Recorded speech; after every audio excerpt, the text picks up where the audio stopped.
Hi అండి. అందరికీ నమస్కారం. ఈరోజు కథ ఒక వ్యభిచారి జీవిత కథ ముగింపు. ఇక కథలోకి వెళితే వర్షం ఆగిపోయింది. కానీ వెన్నెల మనసులో చెలరేగుతున్న తుఫాను మాత్రం మరింత ఉగ్రరూపం దాల్చుతుంది. ఆ చీకటి గదిలో ఒంటరిగా కూర్చున్న ఆమెకు కన్నీళ్లు కూడా ఇంకిపోయాయి. ఒకవైపు ప్రాణానికి ప్రాణంగా ప్రేమించే తమ్ముడు, చిన్న భవిష్యత్తు.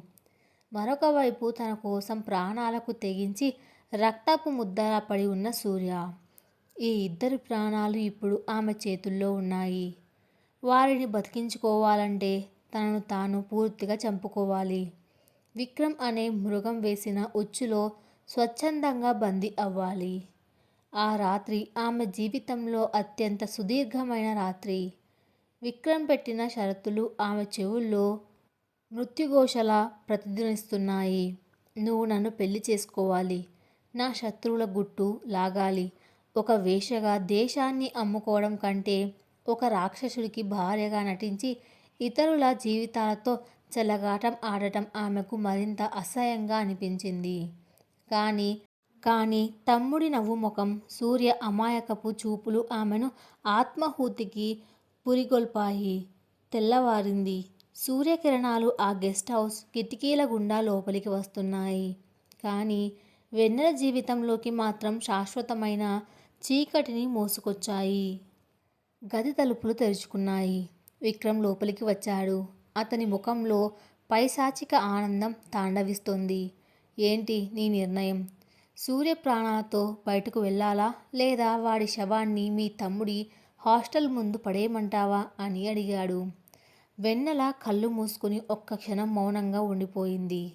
ఆ తర్వాత నెమ్మదిగా కళ్ళు తెరిచి, సూర్యను వదిలేయండి, మీరు చెప్పినట్లే చేయడానికి నేను సిద్ధం అని గొంతు వనగకుండా చెప్పింది. విక్రమ్ గట్టిగా నవ్వాడు. గుడ్. కానీ వాడు ఇక్కడి నుంచి వెళ్ళాలంటే నీ మాటల మీదే నమ్మకంతో వెళ్ళాడు.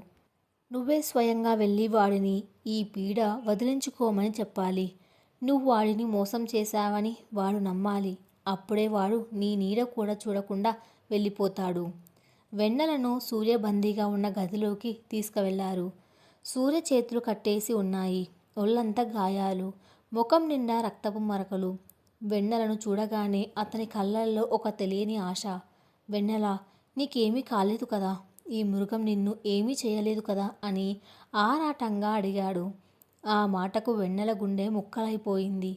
పరిగెత్తుకుంటూ వెళ్ళి అతన్ని హత్తుకొని వెక్కి వెక్కి ఏడవాలనిపించింది. కానీ వెనక విక్రమ్ మనుషులు తుపాకులతో నిలబడి ఉన్నారు. తను ఏమాత్రం బలహీనపడినా సూర్యప్రాణాలు గాలిలో కలిసిపోతాయి. తన ప్రేమను తన చేతులతోనే పాతిపెట్టాల్సిన సమయం వచ్చింది. వెన్నెల తన ముఖాన్ని కఠినంగా మార్చుకుంది. నాకు ఏమీ కాలేదు సూర్య, నువ్వు నా గురించి బాధపడాల్సిన అవసరం లేదు అని ఎంతో నిబ్బరంగా అంది. సూర్య ఆశ్చర్యపోయాడు. వెన్నెల, ఏంటి నువ్వు మాట్లాడుతున్నది? వీళ్ళు మనల్ని చంపేయాలని చూస్తున్నారు. భయపడకు, నేను నిన్ను ఎలాగైనా ఇక్కడి నుంచి. అతని మాటలను మధ్యలోనే అడ్డుకుంటూ వెన్నెల గట్టిగా అరచింది. ఆపు సూర్య, నువ్వు నన్ను ఎక్కడికి తీసుకెళ్ళలేవు. నువ్వు ఒక మామూలు బడిపంతులువి. నీ దగ్గర ఏముందని నేను నీతో రావాలి? విక్రమ్ గారు నాకు కొత్త జీవితాన్ని ఇస్తున్నారు. ఆయన నన్ను పెళ్లి చేసుకుంటానని మాట ఇచ్చారు. ఒక ఎమ్మెల్యే కొడుకు భార్యగా నాకు దక్కే హోదా, ఆస్తి ముందు నీ అడుక్కు తినే ప్రేమ నాకు ఒక లెక్క కాదు. సూర్య కళ్ళల్లో ఆ మాటలు బాకుల్లా దిగాయి. వెన్నెల, నా చెవులను నేనే నమ్మలేకపోతున్నాను. డబ్బు కోసమే ఇదంతా చేస్తున్నావా? నేను చూసిన వెన్నెల ఇలాంటిది కాదు. నిన్ను వీళ్ళు ఏదో బెదిరిస్తున్నారు. నిజం చెప్పు వెన్నెల అని అరుస్తూ కన్నీళ్లు పెట్టుకున్నాడు. వెన్నెల తన కన్నీటిని కష్టంగా ఆపుకుంటూ, అదే నీ భ్రమ. ఒక వేశ్యకు డబ్బు మీద తప్ప దేని మీద ప్రేమ ఉండదు. ఇన్నాళ్ళు నువ్వు తెచ్చే మల్లెపువ్వులకు, చిల్లర డబ్బులకు నేను నటించాను అంతే. దయచేసి నా జీవితం నుంచి వెళ్ళిపో. నాకు విక్రమ్ గారితో మంచి భవిష్యత్తు ఉంది అని చెప్పి అక్కడి నుంచి వెనుతిరిగి నడవసాగింది. సూర్య మోకాళ్ళ మీద కూలపడిపోయాడు. నీ పెదాలు అబద్ధం చెప్తున్నాయి వెన్నెల. నీ కళ్ళల్లో కన్నీరు నిజం చెబుతోంది. నువ్వు నన్ను కాపాడడానికే ఇలా చేస్తున్నావని నాకు తెలుసు. కానీ నువ్వు లేని ఈ ప్రాణం నాకు ఎందుకు వెన్నెల అంటూ గుండెలు పగిలేలా ఏడ్చాడు సూర్య. వెన్నెల ఆ గది దాటి బయటకు రాగానే కింద పడిపోయి నోరు మూసుకొని బోరున విలపించింది. తన చేతులారా తన దైవం లాంటి మనిషి గుండెను ముక్కలు చేశానని కుమిలిపోయింది. విక్రమ్ మనుషులు సూర్యను కారులో ఎక్కించి నగరం అవతల విసిరేసి వచ్చారు. సూర్య వెళ్ళిపోయిన మరుసటి రోజు ఆ గెస్ట్ హౌస్లోనే అత్యంత రహస్యంగా విక్రమ్ వెన్నెల వివాహం జరిగింది. ఎలాంటి మంత్రాలు లేవు, బంధువులు లేరు. ఒక పూజారి వచ్చి నామమాత్రంగా పూజ చేశాడు. విక్రమ్ వెన్నెల మెడలో తాళి కట్టాడు. ఆ తాళి వెన్నెలకు ఒక పవిత్రమైన బంధంలా కాకుండా ఉరితాడులాగా అనిపించింది. పెళ్ళి కాగానే విక్రమ్ వెన్నెల దగ్గరికి వచ్చి ఒక ఫైల్ ఇచ్చాడు. ఇదిగో, ఇప్పటినుంచి వెన్నెల అనే పడుపు వృత్తి చేసుకునే ఆడది చచ్చిపోయింది. ఈ ఫైల్లో ఉన్న సర్టిఫికెట్స్ ప్రకారం నీ పేరు సహస్ర. నువ్వు ఒకప్పుడు పట్నంలో ఒక పెద్ద జమీందారు కుటుంబానికి చెందిన అమ్మాయివి. మీ తల్లిదండ్రులు ఒక ప్రమాదంలో చనిపోయారు. నువ్వు విదేశాల్లో చదువుకొని వచ్చావు. ఇది నీ కొత్త చరిత్ర. మా నాన్న ముందు, ఈ సమాజం ముందు నువ్వు వెన్నెల కాదు, సహస్ర. ఏ మాత్రం తేడా వచ్చినా నీ తమ్ముడు చిన్న ప్రాణాలు దక్కవు. తన పేరు, తన గతం, తన అస్తిత్వం అన్నీ ఒకేసారి తుడిచిపెట్టుకుపోయాయి. ఇప్పుడు తను సహస్ర, ఎమ్మెల్యే రాజశేఖరం కోడలు. ఆ సాయంత్రం విక్రమ్ సహస్రను తీసుకుని తన తండ్రి రాజశేఖరం ఉండే ఆ మహాభవంతికి చేరుకున్నాడు. ఆ ఇల్లు ఒక ఇంద్రభవనంలా ఉంది. ఎటు చూసినా సాయుధులైన కాపలాదారులు, ఖరీదైన కార్లు. లోపలికి అడుగుపెట్టగానే సోఫాలో గంభీరంగా కూర్చొని ఉన్నాడు ఎమ్మెల్యే రాజశేఖరం. ఆయన చూపులు డేగ చూపుల్లా ఉన్నాయి. మనిషిని చూడగానే వాళ్ళ మనసులో ఏముందో పసిగట్టగలిగిన రాజకీయ చతురత ఆయన సొంతం. విక్రమ్ వెళ్ళి తండ్రి కాళ్లకు నమస్కరించాడు. వెన్నెల కూడా భయంతో వణుకుతూ ఆయన కాళ్లకు దండం పెట్టింది. రాజశేఖరం ఆమెను పైనుంచి కింద వరకు నిశితంగా గమనించాడు. ఎవరు వీళ్ళు విక్రమ్? కోటలో గొడవపడిన అమ్మాయి ఏది? దాన్ని లేపేయమంటే ఈ కొత్త అమ్మాయిని తీసుకొచ్చావేంటి అని కఠినంగా అడిగాడు. విక్రమ్ ఎంతో వినయంగా నటిస్తూ, నాన్న, ఆ కోటలో ఉన్నది ఒక మామూలు వేశ్య. దాన్ని నా మనుషులు ఎప్పుడో ముక్కలు చేసి పరేశారు. ఈమె పేరు సహస్ర. చాలా పెద్ద కుటుంబం నుంచి వచ్చింది. వీళ్ళ నాన్నకు మన ఊర్లో చాలా ఆస్తులు ఉన్నాయి. ఆయన చనిపోయాడు. నేను ఈమెను ప్రేమించాను నాన్న. ఎన్నికల సమయం కదా, ఇలాంటి మంచి కుటుంబం నుంచి వచ్చిన అమ్మాయిని నేను పెళ్లి చేసుకుంటే మన ప్రతిష్ట పెరుగుతుంది. అందుకే రహస్యంగా గుడిలో పెళ్లి చేసుకుని మీ ఆశీర్వాదం కోసం తీసుకువచ్చాను. రాజశేఖరం కళ్ళు జిత్తుల మారిన కల మెరిశాయి. ఆస్తులు అనగానే ఆయన మనసు కరిగింది. శాస్త్ర వైపు చూసి, అంత ఆస్తులు ఉన్న కుటుంబం అంటున్నావు, మరి వీళ్ళ బంధువులు ఎవ్వరూ లేరా అని అడిగాడు. ఎవ్వరూ లేరు మామగారు. నాన్నగారు పోయాక బంధువులంతా ఆస్తుల కోసం గొడవపడి దూరమయ్యారు. విక్రమ్ గారు నాకు అండగా నిలబడ్డాడు అని వెన్నెల ఎంతో ధైర్యం కూడదీసుకొని అబద్ధం చెప్పింది. ఆమెలోని నటన చాతుర్యం విక్రమ్కి ఆశ్చర్యం కలిగించింది.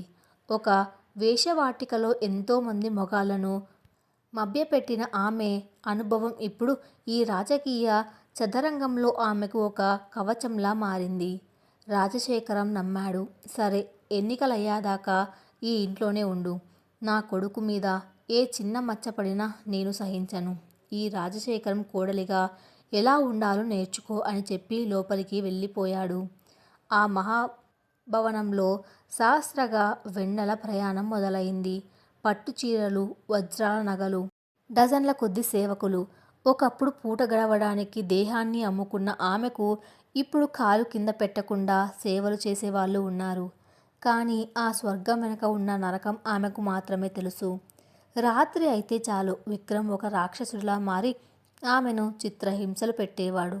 నువ్వు నా బానిసవి, నీకు స్వేచ్ఛ లేదు అని పదే పదే గుర్తు చేస్తూ ఆమె శరీరాన్ని, మనసును గాయపరిచేవాడు. ఆమె మౌనంగా అన్నీ భరిస్తూ తన తమ్ముడి క్షేమం గురించి మాత్రమే ఆలోచించేది. ప్రతి వారం విక్రమ్ తన మనుషుల ద్వారా తమ్ముడు చిన్నకు డబ్బులు బహుమతులు పంపుతూ వాడు క్షేమంగా ఉన్నాడని ఆమెకు రుజువులు చూపించేవాడు. ఒక నెల గడిచింది. ఎన్నికల ప్రచారం ఊపందుకుంది. ప్రతిపక్ష నాయకుడు ప్రతాప్ రెడ్డి రాజశేఖరానికి గట్టి పోటీ ఇస్తున్నాడు. ప్రతాప్ రెడ్డి దగ్గర రాజశేఖరానికి సంబంధించిన కొన్ని అవినీతి ఆధారాలు, భూ కబ్జా పత్రాలు ఒక పెన్ డ్రైవ్లో ఉన్నాయని విక్రమ్కు సమాచారం అందింది. వాటిని దక్కించుకోవడం చాలా ముఖ్యం. ఒకరోజు రాత్రి విక్రమ్ సహస్రను తన గదిలోకి పిలిచాడు. ఆమెకు అత్యంత ఖరీదైన ఆధునికమైన ఒక డ్రెస్ ఇచ్చాడు. ఇది వేసుకొని రెడీ అయ్యి సహస్ర, ఈ రాత్రి నువ్వు నీ పాత వృత్తిలోని విద్యలను కొద్దిగా ఉపయోగించాల్సి వస్తుంది అన్నాడు వెటకారంగా. సహస్ర కళ్ళు కోపంతో ఎర్రబడ్డాయి. నన్ను ఏం చేయమంటారు? ప్రతాప్ రెడ్డి ఈ రాత్రి ఒక ప్రైవేట్ రిసార్ట్లో పార్టీ చేసుకుంటున్నాడు. అక్కడికి కేవలం విఐపీలకు మాత్రమే ఎంట్రీ. నువ్వు నా భార్యగా కాకుండా ఒక బిజినెస్ ఉమెన్ లాగా అక్కడికి వెళ్ళాలి. వాడికి ఆడవాళ్ళ పిచ్చి చాలా ఎక్కువ.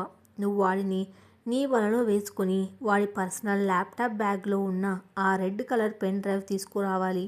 నా మనుషులు బయటే ఉంటారు. ఇది చేస్తేనే రేపు మీ తమ్ముడికి పంపాల్సిన మెడిసిన్స్ వెళ్తాయి. తప్పనిసరి పరిస్థితుల్లో శాస్త్ర ఆ పార్టీకి వెళ్ళడానికి సిద్ధమైంది. అద్దం ముందు నిలబడి తనను తాను చూసుకుంది. ఒకప్పుడు ఆకలి కోసం వేశ్యగా మారింది. ఇప్పుడు అహంకారుల చేతిలో పావుగా మారింది. పార్టీ చాలా జల్సాగా జరుగుతుంది. శాస్త్ర తన అందాలతో చురుకైన మాటలతో ప్రతాప్ రెడ్డి దృష్టిని ఆకర్షించింది. అతన్ని నమ్మించి అతని క్యాబిన్లోకి వెళ్ళేలా చేసింది. ప్రతాప్ రెడ్డి మత్తులో తూలుతూ ఆమె మీదకు రాబోతుండగా ఆమె ఎంతో చాకచక్యంగా అతని డ్రింక్లో మత్తుమందు కలిపింది. వేషవాటికలో రత్తమ్మ దగ్గర నేర్చుకున్న విద్యలన్నీ ఇప్పుడు ఆమెకు ప్రాణరక్షణగా మారాయి. ప్రతాప్ రెడ్డి స్పృహ కోల్పోగానే సహస్ర వణుకుతున్న చేతులతో ఆ క్యాబిన్ అంతా వెతికింది. చివరికి సేఫ్ లాకర్ వెనుక ఉన్న ఒక రహస్య సొరుగులో ఆ ల్యాప్టాప్ బ్యాగ్, పెన్ డ్రైవ్ దొరికాయి. వాటిని తన హ్యాండ్ బ్యాగ్లో వేసుకుని ఎవ్వరి కంట పడకుండా అక్కడి నుంచి తప్పించుకొని విక్రమ్ మనుషుల దగ్గరికి చేరుకుంది. ఆ రాత్రి గెస్ట్ హౌస్కి చేరుకున్న తర్వాత విక్రమ్ ఆ పెన్ డ్రైవ్ తీసుకుని మురిసిపోయాడు. నువ్వు నిజంగా అద్భుతం సహస్ర. ఈ పెన్ డ్రైవ్తో ప్రతాప్ రెడ్డి గాడి పతనం మొదలైనట్లే అంటూ ఆనందంతో మందు కొట్టడానికి తన గదిలోకి వెళ్ళిపోయాడు. కానీ ఆ పెన్ డ్రైవ్ తీస్తున్నప్పుడు శాస్త్ర కంట ఆ బ్యాగ్లో ఉన్న ఒక పాత ఫైల్ పడింది. ఆ ఫైల్ మీద పలాసాపురం భూముల కబ్జా వ్యవహారం అని రాసి ఉంది. పలాసాపురం అంటే శాస్త్ర పుట్టి పెరిగిన సొంత ఊరు. తన ఊరి పేరు చూడగానే ఆమెలో తెలియని ఆసక్తి, ఆందోళన మొదలయ్యాయి. విక్రమ్ నిద్రపోయిన తర్వాత శాస్త్ర మెల్లగా వెళ్ళి ఆ బ్యాగ్లో ఉన్న ఫైల్ తీసి చదవడం మొదలుపెట్టింది. ఆ కాగితాలు చదువుతున్న కొద్దీ ఆమె గుండె ఆగిపోయినంత పనైంది. కళ్ళెంబడి నీళ్లు సుడులు తిరిగాయి. ఒళ్ళు కోపంతో అగ్నిగుండంలా మండిపోయింది. ఆ ఫైల్లో రాజశేఖరం ఎమ్మెల్యే కాకముందు చేసిన ఎన్నో అక్రమాల చిట్టూ ఉంది. అందులో ముఖ్యంగా పలాసాపురం గ్రామ చివర్లో ఒక కెమికల్ ఫ్యాక్టరీ కట్టడానికి 500 ఎకరాల భూమిని రైతుల నుంచి ఎలా లాక్కున్నాడో పూసగుచ్చినట్లు ఉంది. ఆ రైతులు భూములు ఇవ్వడానికి ఒప్పుకోకపోతే వాళ్లను ఎలా చంపించారో ఆధారాలతో సహా ఉంది. ఆ చనిపోయిన రైతుల జాబితాలో మొదటి పేరు రామయ్య, భార్య సీతమ్మ. వాళ్ళు మరెవరో కాదు, శాస్త్ర కన్న తల్లిదండ్రులు. వర్షం పడుతున్న ఆ రాత్రి తమను అనాథలను చేస్తూ తల్లిదండ్రుల ప్రాణాలు బదిలీ తీసుకున్న ఆ లారీ ప్రమాదం ఒక ప్రమాదం కాదు, అది రాజశేఖరం, అతని కొడుకు విక్రమ్ కలిసి చేయించిన పక్కా హత్య. తన తండ్రి భూమిని ఇవ్వనందుకు ఒక లారీతో తొక్కించి నిర్దాక్షిణ్యంగా చంపేశారు. ఈ నిజం తెలియగానే సహస్ర చేతుల్లో నుంచి ఆ ఫైల్ కింద జారిపోయింది. నేల మీద మోకాళ్ళపై కూలబడి నోరు గట్టిగా మూసుకుని గొంతు పగిలేలా రోదించింది. తన తల్లిదండ్రుల నెత్తురు తాగిన రాక్షసుడి ఇంట్లోనే తను కోడలిగా ఉందా? వాళ్ళ పశువాంఛ తీరుస్తూ బానిసలా బతుకుతుందా? ఈ కీచకుల వల్లే కదా తన కుటుంబం నాశనమైంది. తను ఒక వేశ్యగా మారాల్సి వచ్చింది. తన తమ్ముడు ప్రాణాపాయ స్థితిలోకి వెళ్ళింది. ఇన్నాళ్ళు ఆమెలో ఉన్నది కేవలం భయం, నిస్సహాయత. కానీ ఇప్పుడు ఆ భయం స్థానంలో భయంకరమైన కసి, ప్రతీకారం పుట్టుకొచ్చాయి. తన చేతులతో తనను తాను రక్షించుకోవడం కోసం ఒకసారి ఇత్తడి జగ్గుతో విక్రమ్ని కొట్టింది. కానీ ఇప్పుడు ఈ సామ్రాజ్యాన్ని కూటిక వేళ్లతో పెకిలించేయాలని ఆమె మనసు దృఢపరుచుకుంది. శాస్త్ర కళ్ళు తుడుచుకొని పైకి లేచింది. ఆమె కళ్ళలో ఇప్పుడు నీళ్లు లేవు, నిప్పులు మాత్రమే ఉన్నాయి. అద్దం ముందు నిలబడింది. ఆ అద్దంలో ఇప్పుడు బానిసగా ఉన్న వేశ్య వెన్నెల కనిపించడం లేదు. ఒక అగ్నిపర్వతంలా బద్దలవ్వడానికి సిద్ధంగా ఉన్న ప్రతీకార దేవత శాస్త్ర కనిపిస్తోంది. నా తల్లిదండ్రులను చంపి నన్ను వేశ్యగా మార్చి నా సూర్యను దూరం చేసిన ఈ రాక్షస సామ్రాజ్యాన్ని ఇక్కడితో అంతం చేస్తాను. ఈ రాజశేఖరం విక్రమ్ల పాపాలకు ఇక నూకలు చెల్లాయి. నేను ఈ ఇంటి కోడల్ని కాదు, వీళ్ళ పాలిట మృత్యుదేవతను అని తన మనసులో తాను గట్టిగా ప్రమాణం చేసుకుంది శాస్త్ర. ఆ చీకటి సామ్రాజ్యంలో ఒక ఆడది తలపెట్టిన ఈ ఆత్మగౌరవ పోరాటం, ప్రతీకార జ్వాల ఎలా సాగుతోంది? తన తమ్ముడిని రక్షించుకుంటూనే ఈ రాజకీయ రాబందువులను శాస్త్ర ఎలా మట్టుబెట్టబోతుంది? గదిలో నిశ్శబ్దం అలుముకుంది. కానీ శాస్త్ర మనసులో మాత్రం పిడుగులు పడుతున్న శబ్దం.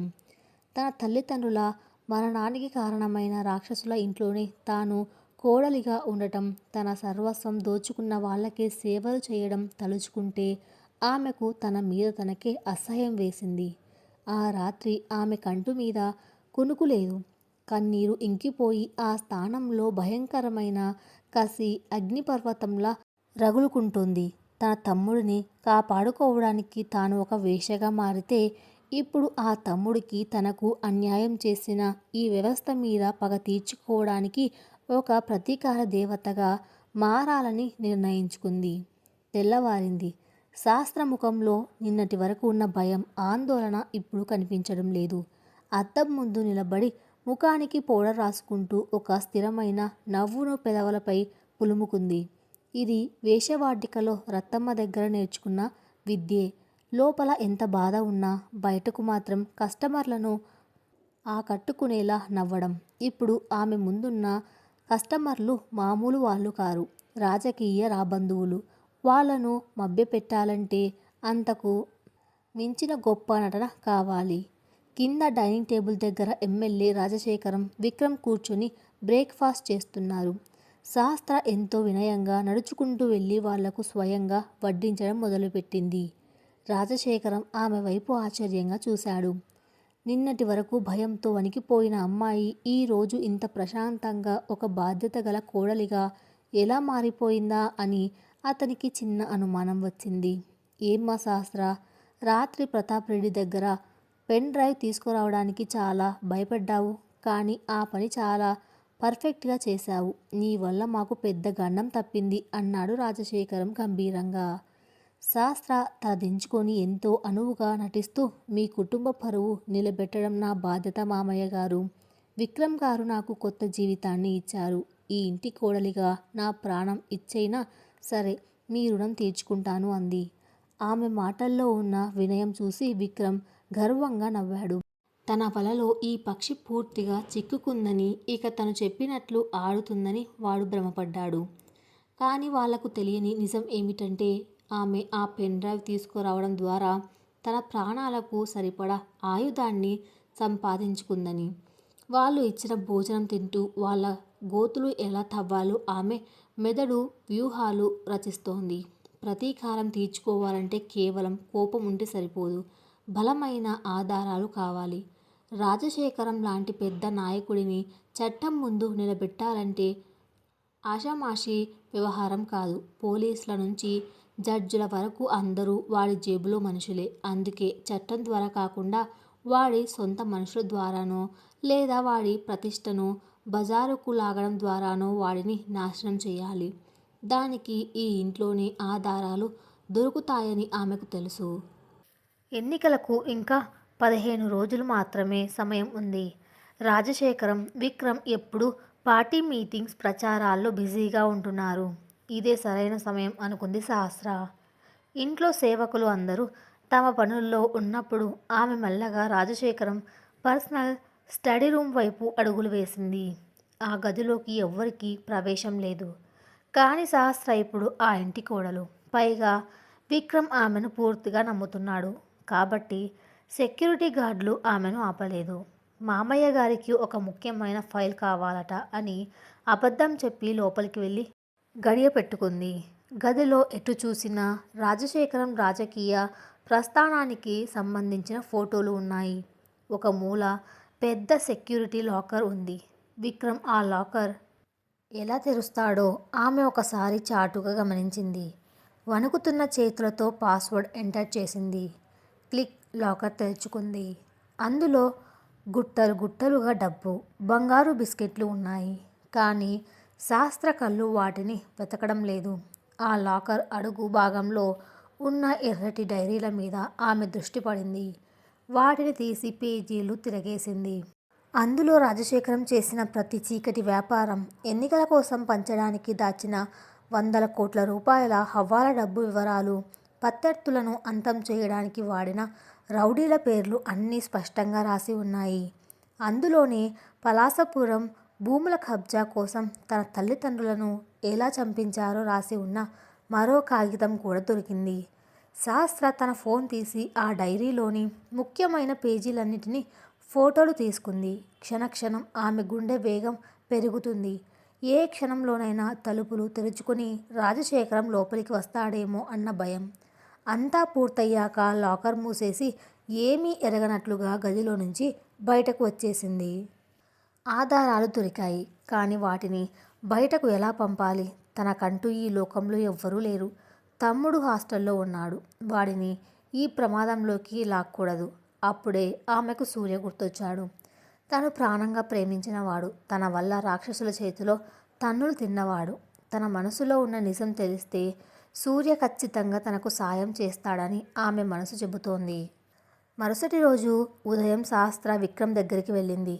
విక్రమ్ గారు, ఎన్నికలు దగ్గర పడుతున్నాయి కదా, మీరు మామయ్య గారు ఘన విజయం సాధించాలని మన కులదైవమైన గుడికి వెళ్ళి ఒక ప్రత్యేక పూజ చేయించుకొని వస్తాను అని ఎంతో భక్తిగా అడిగింది.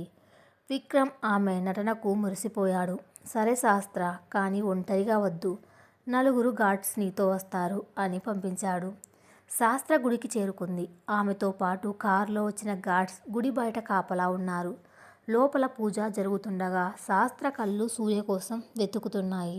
సూర్య ఆ గుడికి రోజూ వస్తాడని ఆమెకు తెలుసు. అకస్మాత్తుగా ఒక మూల స్తంభం దగ్గర దిగులుగా నిలబడిన సూర్య ఆమె కంటపడ్డాడు. జుట్టు విరబోసుకుని గడ్డం పెరిగిపోయి ఒక పిచ్చివాడిలా ఉన్నాడు. అతని కళ్ళల్లో వెన్నెల మోసం చేసిందన్న బాధ స్పష్టంగా కనిపిస్తుంది. సహస్రం మెల్లగా అతడి దగ్గరికి నడుచుకుంటూ వెళ్ళింది.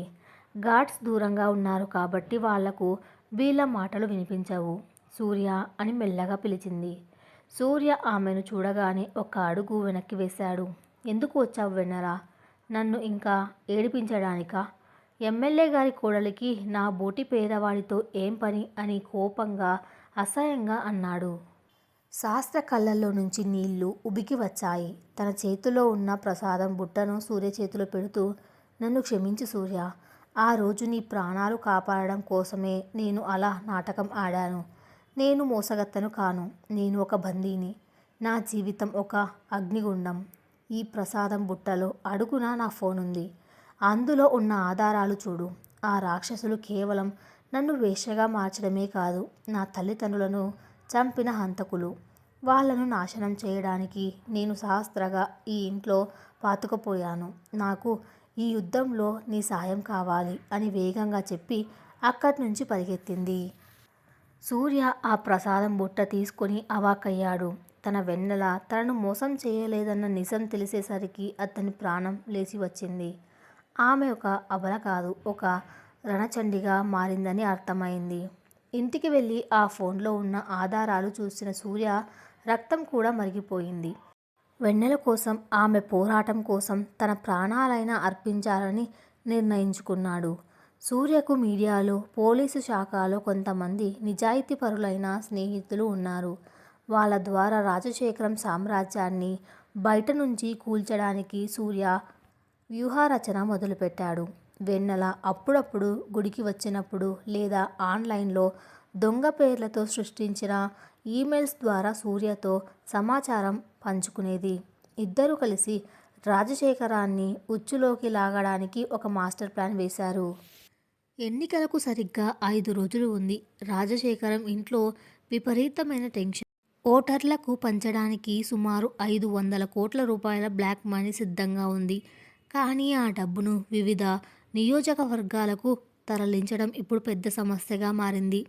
ప్రతిపక్ష నాయకుడు ప్రతాప్ రెడ్డి పోలీసులతో కలిసి అడుగడుగునా చెక్ పోస్టులు పెట్టించాడు. ఏ చిన్న తప్పు జరిగినా దొరికిపోతారు. విక్రమ్, రాజశేఖరం హాల్లో కూర్చుని తలలు పట్టుకున్నారు. అప్పుడే సహస్ర కాఫీ తీసుకుని అక్కడికి వచ్చింది. ఏమైంది విక్రమ్ గారు, చాలా ఆందోళనగా ఉన్నారు అని అమాయకంగా అడిగింది. నీకు ఇవన్నీ ఎందుకు సహస్ర, లోపలికి వెళ్ళు అని రాజశేఖరం చిరాకు పడ్డాడు. కానీ విక్రమ్ ఆమెను ఆపాడు. ఆగు సహస్ర, ప్రతాప్ రెడ్డి గారి ల్యాప్టాప్ నుంచి పెన్ డ్రైవ్ నువ్వు ఎంతో తెలివిగా తెచ్చావు. బహుశా ఈ సమస్యకు కూడా నీ దగ్గర పరిష్కారం ఉండొచ్చు. మన డబ్బును పోలీసుల కళ్ళగప్పి ఎలా బయటకు పంపాలో అర్థం కావడం లేదు అని అసలు విషయం చెప్పాడు. సహస్ర పెదవులపై ఒక కనిపించని చిరునవ్వు మెరిసింది. ఆమె వేసిన వలలో వాళ్ళంతట వాళ్ళే వచ్చి పడ్డారు. అంతేనా మామయ్య గారు, దీనికోసం ఇంతగా ఆలోచించాలా? మన పలాసాపురం భూముల్లో ఉన్న కెమికల్ ఫ్యాక్టరీ గురించి మర్చిపోయారా? ఆ ఫ్యాక్టరీలో నుంచి రోజు వందల సంఖ్యలో వాటర్ ట్యాంకర్లు, కెమికల్ డ్రమ్ములు సిటీకి సప్లై అవుతుంటాయి. వాటి మీద ప్రమాదకరమైన రసాయనాలు అని బోర్డు ఉంటుంది కాబట్టి పోలీసులు వాటిని తనిఖీ చేయడానికి సాహసించరు.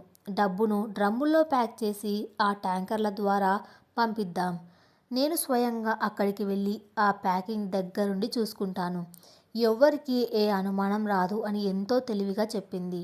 రాజశేఖరం కళ్ళు ఆనందంతో మెరిసిపోయాయి. అద్భుతం సహస్ర, నిజంగా నీ బుర్ర చాలా షార్ప్.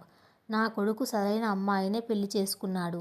వెంటనే ఆ పనులు మొదలు పెట్టండి అని విక్రమ్కు ఆదేశించాడు. విక్రమ్ 100 కోట్ల డబ్బును పలసాపురం కెమికల్ ఫ్యాక్టరీకి తరలించాడు. సహస్ర చెప్పినట్లే డ్రమ్ముల్లో ప్యాక్ చేస్తున్నారు. కానీ వాళ్లకు తెలియని విషయం ఏమిటంటే సహస్ర ఈ ప్లాన్ వేసింది డబ్బును తరలించడానికి కాదు. ఆ డబ్బు మొత్తాన్ని ఒకేసారి పోలీసులకు పట్టించి రాజశేఖరాన్ని రాజకీయంగా చంపడానికి. సూర్య ద్వారా అప్పటికే ఒక నిజాయితీపరుడైన ఏసీపీకి సమాచారం అందించింది సహస్ర. డబ్బు ఫ్యాక్టరీలో ప్యాక్ అవుతున్న సమయంలో ఆ ఏసీపీ తన స్పెషల్ ఫోర్స్తో వచ్చి దాడి చేయాలి. అదే సమయంలో మీడియా వాళ్ళు వచ్చి దాన్ని లైవ్ టెలికాస్ట్ చేయాలి. దాంతో రాజశేఖరం అవినీతి, బ్లాక్ మనీ వ్యవహారం బట్టబయలవుతుంది. పార్టీ వాడికి టికెట్ రద్దు చేస్తుంది. ఇది ఆమె వేసిన మాస్టర్ ప్లాన్. అంతా సహస్ర ప్లాన్ ప్రకారమే జరుగుతుంది. డబ్బు ప్యాకింగ్ పూర్తయింది. పోలీసులు బయలుదేరాలని సూర్య నుంచి మెసేజ్ వచ్చింది. ఇంకొక గంటలో రాజశేఖరం సామ్రాజ్యం కూలిపోబోతోంది. సహస్ర మనసులో సంతోషం ఉప్పొంగుతోంది.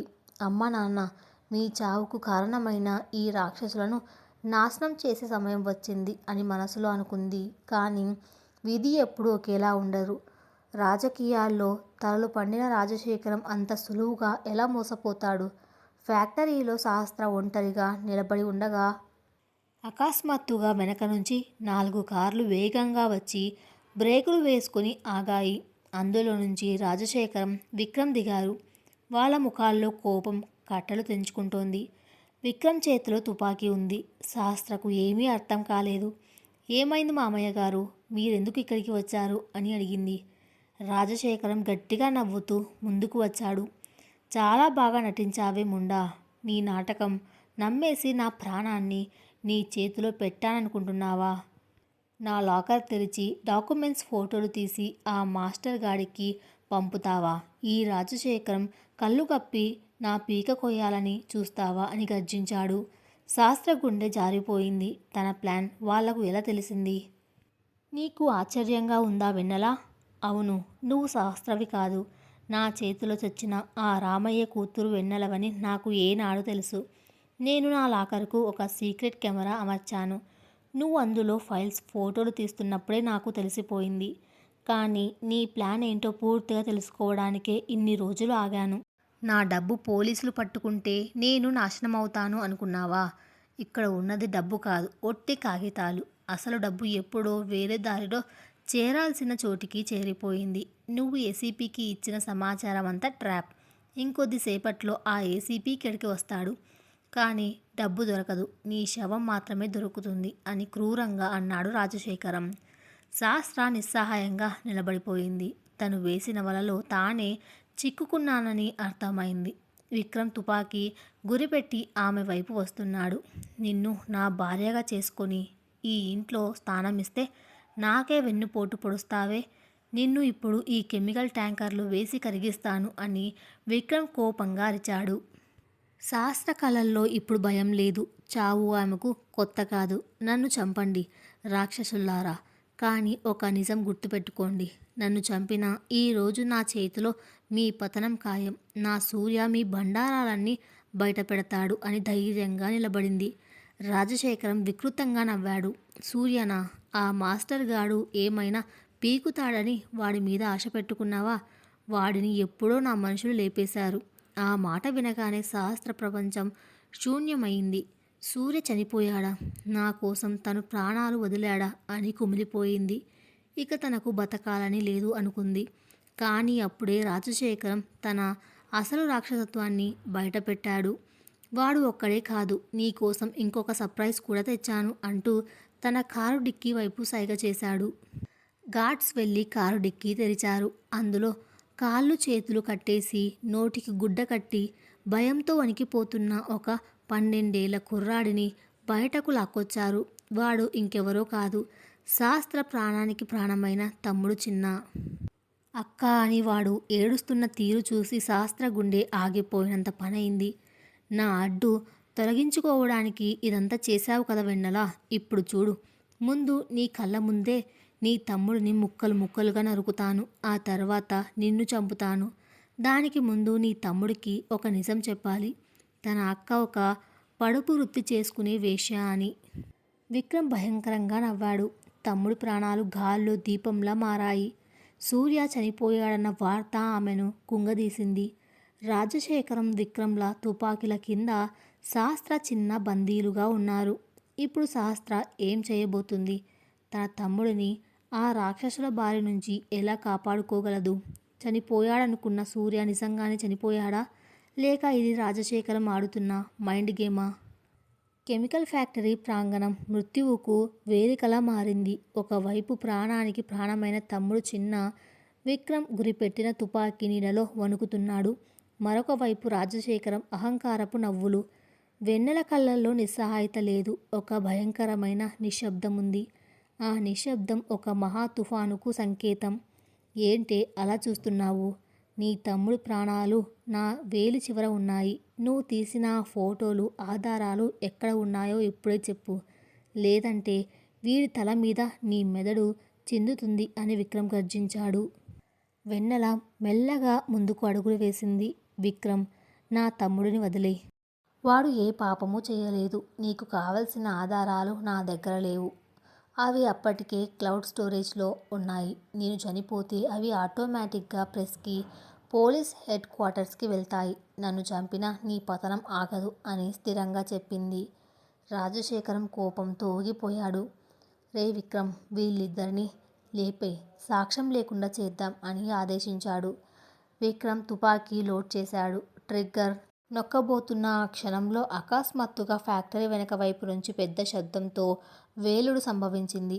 రాజశేఖరం మనుషులు ఆందోళనతో అటువైపు చూశారు. అదే సమయంలో చీకట్లో నుంచి బుల్లెట్లు వచ్చి రాజశేఖరం గూండాల మీద పడ్డాయి. రాజశేఖరం చెప్పినట్లు సూర్య చనిపోలేదు. అతను ఒక పక్కా ప్లాన్తో ఆ ఏసీపీ సహాయంతో తన సొంత గూండాల వేషంలోనే అక్కడ మాటు వేశాడు. సూర్య గదిలోకి దూసుకువచ్చి విక్రమ్ చేతిలోని తుపాకీని తన్నాడు. ఆ పెనుగులాటలో చిన్న తప్పించుకొని వెన్నెల దగ్గరికి పరిగెత్తాడు. వెన్నెల తన తమ్ముడిని హత్తుకుంది. భయపడకురా చిన్న, అక్క ఉంది అని వాడిని ఒక సురక్షితమైన గోడ వెనక దాచింది. అక్కడ సూర్యకు, విక్రమ్కు మధ్య భీకరమైన పోరాటం జరుగుతుంది. సూర్య ఒక సామాన్య మాస్టరు మాత్రమే కాదు, తన వెన్నెల కోసం రాక్షసుడిగా మారిన ప్రేమికుడు. విక్రమ్ అహంకారం సూర్య ఆవేశం ముందు తల వంచింది. సూర్య విక్రమ్ని బలంగా నెట్టి నేల మీద ఉన్న ఆ ఇత్తడి జగ్గు తీసుకొని విక్రమ్ మొహం మీద బలంగా కొట్టాడు. విక్రమ్ ముఖం రక్తసిక్తమై స్పృహ తప్పి పడిపోయాడు. మరోవైపు రాజశేఖరం పారిపోవడానికి ప్రయత్నిస్తున్నాడు. కానీ వెన్నెల అతనికి అడ్డుగా నిలబడింది.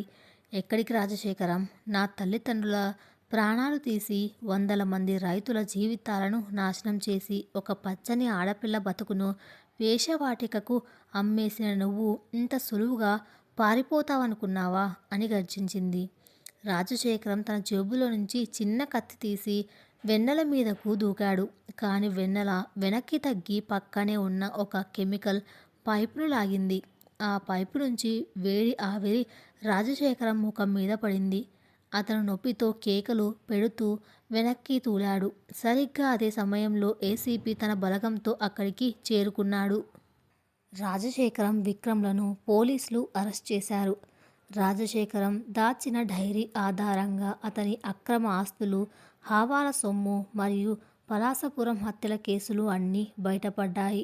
ఆ రోజు రాత్రి మీడియాలో ఆ వార్త కార్చిచ్చులా వ్యాపించింది. రాజశేఖరం రాజకీయ జీవితం సమాధి అయింది. ఫ్యాక్టరీ బయట సూర్య, వెన్నెల, చిన్న ముగ్గురు నిలబడ్డారు. సూర్య ఒళ్ళంతా గాయాలతో ఉన్న అతని ముఖంలో ఒక తృప్తి ఉంది. చిన్న వెన్నెల వైపు చూసి, అక్క, వాళ్ళు నిన్ను వేశ్య అని ఏదేదో అన్నారు. నిజమేనా అక్క అని అమాయకంగా అడిగాడు. వెన్నెల కళ్ళల్లో నీళ్లు తిరిగాయి. సమాధానం చెప్పలేక తల దించుకుంది. అప్పుడు సూర్య వచ్చి చిన్న తల నిమిరాడు. లేదు చిన్న, మీ అక్క ఒక దేవత. నిన్ను బతికించుకోవడానికి ఆ అగ్నిగుండంలో దూకిన వీరనారి. సమాజం చూసే కళ్ళు మురికిగా ఉండవచ్చు, కానీ మీ అక్క మనసు గంగాజలం కంటే స్వచ్ఛమైనది. నువ్వు గర్వంగా చెప్పుకో, ఇలాంటి అక్క నీకు ఉన్నందుకు. చిన్న తన అక్కను గట్టిగా హత్తుకున్నాడు. వెన్నెల మనసులోని భారం అప్పుడే పూర్తిగా దిగిపోయింది. కొన్ని నెలల తర్వాత పలాసాపురం గ్రామంలో మళ్ళీ పచ్చదనం కనిపిస్తోంది. రాజశేఖరం కబ్జా చేసిన భూములు మళ్ళీ రైతులకు దక్కాయి. వెన్నెల తన తల్లిదండ్రులు కలలు కన్నట్టుగా ఆ భూమిలోనే ఒక చిన్న ఆశ్రమాన్ని, స్కూల్ని నిర్మించింది. తమ్ముడు చిన్న ఆపరేషన్ సక్సెస్ అయ్యింది. వాడు ఇప్పుడు ఆరోగ్యంగా చదువుకుంటున్నాడు. సూర్య, వెన్నెలలు పెళ్లి చేసుకున్నారు. కానీ ఆ పెళ్ళి విక్రమ్ కట్టిన బానిస సంకెళ్ళు కాదు, ఇద్దరు మనసుల సంగమం. ఆ సాయంత్రం వెన్నెల తన పొలం గట్టు మీద కూర్చొని అస్తమిస్తున్న సూర్యుడిని చూస్తుంది. ఒకప్పుడు చీకటి గదిలో మల్లెపూల వాసన చూస్తూ ఏడ్చిన ఆ వెన్నెల ఈరోజు తన సొంత భూమిలో మట్టి వాసనను ఆస్వాదిస్తూ నవ్వుతోంది. ఆమె జీవితంలో చీకటి అద్దం పగిలిపోయింది. ఇప్పుడు ఆమె కేవలం ఒక వేశ్య కాదు, తన ఆత్మగౌరవాన్ని పోరాడి గెలుచుకున్న ఒక అజేయమైన మహిళ.